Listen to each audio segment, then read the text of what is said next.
वो मुहावरा जिस तरह है ना कि जी धक्का किसने दिया, वो वाला हाल हो चुका है अब इस वक्त पीडीएम का। जो दिहाइयों से कोर्ट रिपोर्टिंग कर रहे हैं, लाहौर हाई कोर्ट के हवाले से बताते हैं, वो कहते हैं कि जनाब ये मनाजिर तारीख में कभी नहीं देखे गए। अब आईनी बहरान आ चुका है। अब तो ये मसला बन गया कि जी सदर ने कह दिया है, उनकी तरफ से आ गया है कि जनाब 9 अप्रैल को आप इलेक्शंस करवाएं।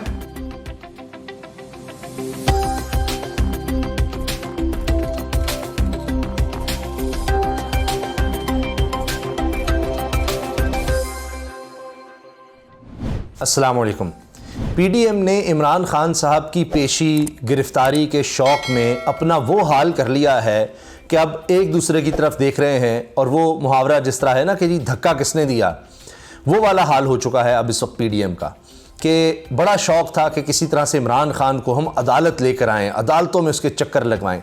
जो लाहौर हाई कोर्ट में हुआ, अब इस बारे में रिपोर्टर्स रिपोर्ट कर रहे हैं, जो लोग वहाँ पर मौजूद थे, जो दिहाइयों से कोर्ट रिपोर्टिंग कर रहे हैं, लाहौर हाई कोर्ट के हवाले से बताते हैं। वो कहते हैं कि जनाब ये मनाजिर तारीख़ में कभी नहीं देखे गए। जिस तरह लोग निकले हैं, जिस तरह पूरा लाहौर उमड़ आया, जो लाहौर हाई कोर्ट के बाहर मनाजिर थे, जो लाहौर हाई कोर्ट के अंदर के मनाजिर थे, वो जिस तरह से रिपोर्ट हुए, जिस तरह लम्हा ब लम्हा कवरेज हुई, लोगों ने देख लिया, वो मकबूलियत का भी अंदाज़ा हो गया और पीडीएम की बुखलाहट का भी अंदाज़ा हो गया कि मरियम औरंगज़ेब साहिबा को जिस तरह से आना पड़ा, अचानक आकर कुछ टाइम लेना पड़ा कि कुछ कवरेज हमें भी मिल जाए। और उसमें फिर क्या बुरा हाल हुआ कि अपने हामी चैनल भी अब इतने गिर गए हैं कि ऐसे नाजुक मोड़ पर साथ छोड़ दिया। यानी मरियम औरंगज़ेब साहिबा आकर इमरान खान पर तीर चला रही हैं, बात कर रही हैं, लेकिन एक एक करके सब लोग दोबारा वापस इमरान खान पर चले गए। कुछ अर्सा तो, कुछ वक्त तो उन्होंने गुजारा दोनों को दिखाकर, लेकिन पता यही था मरियम औरंगज़ेब साहिबा को सुनवा कर रेटिंग तो मिलनी नहीं, लोगों ने देखना नहीं है, क्योंकि अब तो यूट्यूब पर भी लाइव कवरेज जा रही है, सब लोग देख रहे हैं। क्योंकि अब ये भी नहीं है कि जनाब इमरान खान साहब ने कोई तकरीर करनी है तो डिले लगाना पड़ेगा, और सोशल मीडिया पर वैसे भी पाबंदी नहीं। तो अब ये बहुत ज़्यादा मसला बन गया था। तो लिहाजा वो चैनल्स जो इनके साथ हैं, जिन पर अरबों रुपए के इश्तिहारात लगा चुके, उन चैनल्स को भी इमरान खान को दिखाना पड़ा और सबको ये साबित करना पड़ा कि जनाब इमरान खान को दिखाएंगे तो ही लोग देखेंगे, इमरान खान ही मकबूल तरीन है। अब देखिए आप, होता क्या रहा है, अब इस सारे से मंजरनामा बदल गया कि जनाब ये तो इमरान खान की पेशी पर यह हाल था कि वकला की इतनी बड़ी तादाद कि जितनी ख्वाजा आसिफ के बकौल 100 लोग नहीं निकलते थे नवाज शरीफ के लिए, वो जनाब हॉस्पिटल आते थे, 100 बंदा इकट्ठा नहीं होता था। ये ख्वाजा आसिफ साहब कह चुके हैं, गिला कर चुके हैं कि जी सोशल मीडिया पर लोग बैठे रहते हैं, ट्वीट कर दिए तो कोई बात नहीं, मियाँ नवाज शरीफ के लिए कोई आया नहीं था। यहाँ पर सैकड़ों तो सिर्फ वकला थे, वकला खचाखच अदालत भरी कि जनाब कस्में देनी पड़ गई, वास्ते देने पड़ गए अजहर सिद्दीक एडवोकेट साहब को कि आपको कसम है जो इमरान खान से मोहब्बत करता है खामोश हो जाए। वो जनाब फिर खामोशी होती है। लोगों को कहा जाता है कि जनाब कमरा अदालत में रश कम कर दें ताकि जज साहब आकर केस तो सुन सकें। अब जनाब मामला ये था कि हिफाजती ज़मानत की दरख्वास्त थी एक, वहाँ पर इमरान खान पेश हुए, बताया कि जनाब 1.5 घंटा मैं गाड़ी में बैठा रहा हूँ, इतनी दुनिया थी, इतने लोग थे, और जो कहा गया कि सिक्योरिटी प्रोवाइड की जाएगी उस तरह सिक्योरिटी नहीं थी। ज़मान पार्क से निकले हैं, लोगों का जमे गफ़ीर था। फिर यकीन करें कि बहुत से लोग ये बता रहे हैं, वो जो इमरान खान पर तनकीद भी करते हैं, जो रिपोर्टिंग में उनका काम है रिपोर्ट करना, वो कह रहे हैं कि जी पता नहीं कहाँ से लोग आ गए मॉल रोड पर अचानक, जैसे से इमरान खान वहाँ पर आए हैं, ऐसा कभी नहीं हुआ। सबने पेशियाँ देखी हुई हैं, नवाज शरीफ की, शहबाज शरीफ की, मरियम नवाज की, हत्ता के बिलावल, सब, ऐसा मंजर कभी नहीं देखा इस तरह लोग आ गए हों। तो ये तो पेशी का शौक़ अभी पीडीएम ने पूरा किया है। तो ये जो गिरफ्तारी करना चाहते हैं, तब क्या हालात होंगे, तब क्या मंजर होगा। अब मरियम औरंगज़ेब साहिबा आई, वज़ीर इत्तलात हैं।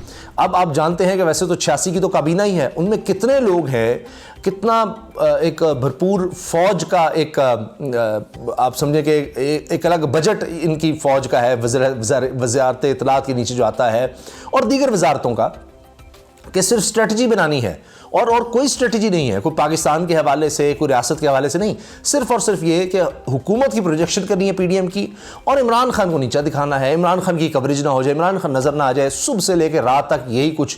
फिर कैसे प्रेस कॉन्फ्रेंस करनी है, और भी मसाइल हैं मुल्क में, मईशत का मसला है, दहशतगर्दी है, सिक्योरिटी के मसाइल हैं, अमन अमान का, बॉर्डर के इशूज़ चल रहे हैं, सियासी इशूज़ और बहुत से हैं। अब आईनी बहरान आ चुका है। अब तो ये मसला बन गया कि जी सदर ने कह दिया है, उनकी तरफ से आ गया है कि जनाब 9 अप्रैल को आप इलेक्शंस करवाएं पंजाब और खैबर पख्तूनख्वा में।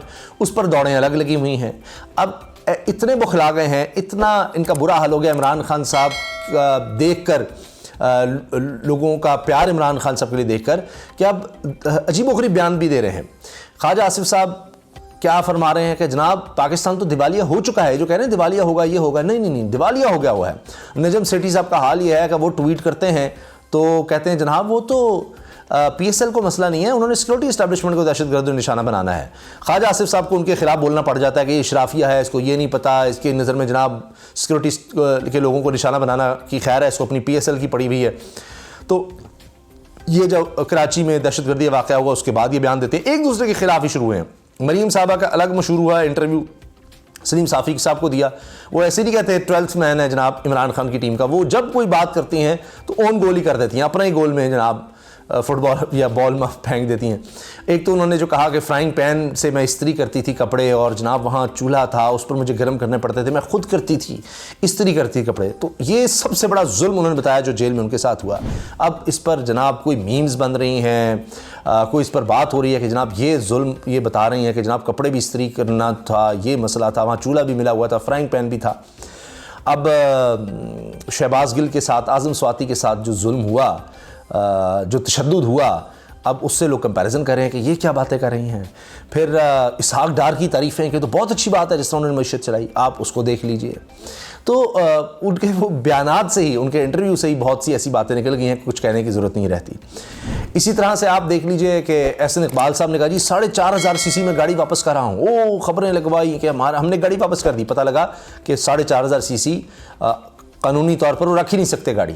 लाखों रुपए का वो 10 महीने में पेट्रोल उड़ा चुके हैं। 1800 सीसी से बड़ी गाड़ी नहीं रख सकते, लेकिन सबको मिली हुई हैं, सारे मौजे कर रहे हैं। तो वह एहसन इकबाल साहब ने लेटर लिखा, वो उल्टा पड़ गया। तो चाहे एहसन इकबाल हों, चाहे जनाब नजम सेठी, चाहे ख्वाजा आसिफ हों, चाहे मरीम नवाज साहिबा हों, इन सब ने ऐसे ऐसे बयान दे दिए आगे पीछे ही कि जनाब वो कमाल ही हो गया है, और किसी और को तो कुछ कहने की ज़रूरत ही नहीं रही। अब ये इनकी बौखलाहट का आलम है, और उसी में प्लान बनाते हैं कि जी इमरान खान साहब आएंगे। उनको जनाब वो हिफाजती ज़मानत भी 3 मार्च तक के लिए मिल गई। दूसरा जो केस था, सिग्नेचर वाला मामला था, उसमें भी इमरान खान साहब पेश हुए। उन्होंने कहा जी जैसे मुझे पता लगा तो मैंने फ़ौरी तौर पर कहा कि ये दरख्वास्त वापस ली जाए, और दरख्वास्त वापस लेने के मामले पर अदालत ने इसको निपटा दिया। अब हाल ये है कि हमले किए जाते हैं अदालत पर, यही हाई कोर्ट है, यही हाई कोर्ट्स जिनमें इमरान खान पेश हो रहे थे जिन अदालतों में, उन्होंने ही मियां नवाज शरीफ को मुल्क से बाहर जाने की इजाज़त दी, और वो 3-3.5 साल हो गए हैं कि मियां साहब अब वापस आने का नाम ही नहीं लेते। वो 4 हफ्तों का कहकर गए थे और आज तक नहीं, और जिन्होंने वो वहाँ पर लिख कर दिया था अदालत में, वो वज़ीर आज़म बने बैठे हैं, और अब कोई इलाज नहीं, कोई ऐसी बात ही नहीं। तो ये तो जनाब हालात हैं कि अब इनको समझ नहीं आ रही कि अदालतों पर हमला शुरू कर दिया। अब मरीम औरंगज़ेब साहिबा का हाल ये है, वो कहती है ये टीवी पर तमाशा लगा हुआ है। इतनी बुखलाहट का शिकार थी कि ये क्या हो गया, इतनी कवरेज इमरान खान को, लम्हा बला बहा इमरान खान आ रहा है, गाड़ी में है, बाहर निकला है, वापसी पर आतिशबाजी हो रही है, फूलों की पत्तियां निछावर लोग कर रहे हैं। इनका तो ख्याल था कि जी इमरान खान डर जाएगा, घबरा जाएगा, उसकी जान को ख़तरा होगा, नहीं आएगा तो आखिर में अदालतें जो हैं उनके खिलाफ कोई फ़ैसला दे देंगी। वो आ भी गया, वो लड़खड़ाता तकलीफ़ में पेश भी हो गया, व्हील चेयर लेने से इनकार भी कर दिया। तो अब इनका वो शौक़ भी पूरा हो गया। अब ख़ुद इनके लोग कह रहे हैं कि जी इससे तो अच्छा था इमरान खान ना ही पेश होते। इतनी कवरेज, इतनी भरपूर लाइव कवरेज, और ऐसा तो हमें तो कभी नसीब ही नहीं हुआ। यानी इतना हाल हो गया कि अब तो हमारी प्रेस कॉन्फ्रेंस कोई नहीं कवर करता। तो ये तो हालात हो गए हैं। और अब जो इन्होंने जिस तरह एक वो गैर कानूनी तौर पर, चंद तो लोग थे वहाँ कौमी असम्बली में, और वो बिल भी इन्होंने पास कर लिया जी मिनी बजट का, और बड़ा फ़ख्र इन्होंने उस पर किया है। अब जो उसके असरात मज़ीद आने हैं लोगों पर, वो देखिएगा क्या होगा। बिज़नेस रिकॉर्डर में अली खज़र साहब ने लिखा है कि ये पाकिस्तान की तारीख़ में कभी नहीं हुआ। महंगाई या तो बढ़ रही होती थी, या दूसरी तरफ होता था कभी महंगाई तो चलो कुछ हद तक कंट्रोल में है, तो बेरोज़गारी हो रही होती थी, कुछ मसाइल होते थे। ये पहली दफ़ा पाकिस्तान में बेइंतहा बेरोज़गारी हो रही है, बेइंतहा महंगाई बढ़ रही है। इतनी तेज़ी से महंगाई नहीं बढ़ी, इतनी तसलसल से मुसलसल बढ़ती चली जा रही है, और बेरोज़गारी भी इतनी ज़्यादा बढ़ रही है। इसको वो स्टैगफ्लेशन कहते हैं। लेकिन वो ख़ुद कह रहे हैं कि जी इस स्टैगफ्लेशन में भी किसी की तवज्जो इस पर नहीं है कि पाकिस्तान में सोशल सिविल अनरेस्ट होने जा रहा है, खुदा न खास्ता इसके आसार नज़र आ रहे हैं। लेकिन यहाँ अगर फिक्र है तो सिर्फ और सिर्फ ये कि सारी हुकूमत, सब डिपार्टमेंट्स, सब इदारे एक ही काम पर लगे हुए हैं कि जनाब इलेक्शन नहीं होने देने हमने। ये सदर ने तारीख क्यों दे दिया है, ये कैसे गैर आईनी काम कर दिया है, ओ इमरान खान को हमने कैसे रोकना है, उसका रास्ता कैसे रोकना है, उसको किस तरह पकड़ें, उसको किस तरह गिरफ्तार करें, उसके खिलाफ क्या करें। सारी प्रेस कॉन्फ्रेंस, सारी तवज्जो इस तरफ है। और आप देखिए कि उसके बावजूद, ये सारा फोकस इसके होने के बावजूद, ये इमरान खान को किसी इम्तिहान में डालने की कोशिश करते हैं, आजमाइश में डालने की कोशिश करते हैं। इमरान खान उसमें सुरखरू भी हो जाता है, कामयाब भी हो जाता है और उल्टा इनको शिकस्त मिल जाती है। इजाज़त दीजिए, अल्लाह हाफ़िज़।